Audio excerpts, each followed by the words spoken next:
சாமி சரணம். இங்கிருந்து தான் சரியா இந்த இடத்துல இருந்து தான் புல்லுமேடு முடிஞ்சு சபரிமலை கீழே இறக்க ஸ்டார்ட் ஆகுது.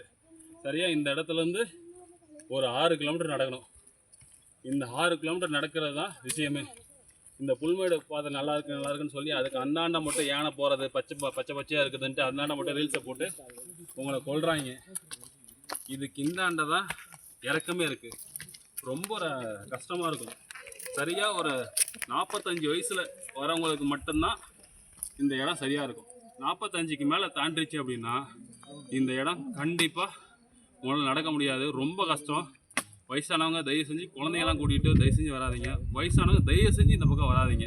ஒரு யங்ஸ்டர்ஸ் சரியாக ஒரு 45 வயசுக்குள்ளே இருக்கிறவங்க மட்டும் இந்த சைடில் வந்தீங்கன்னா உண்மையிலேயே அவங்களால நடக்க முடியும்.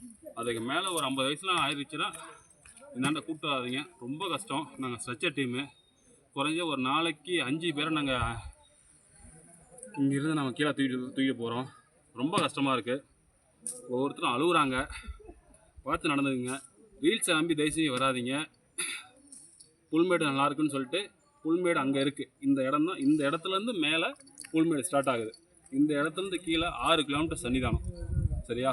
அதனால் புல்மேடு மட்டும் நல்லா இருக்குன்னு நினச்சிக்கிட்டு வராதிங்க. இதுக்கு இந்தாண்ட தான் இறக்கமே. இதுக்கு இந்தாண்ட தான் அட்வென்ச்சர் ஸ்டார்ட் ஆகுது.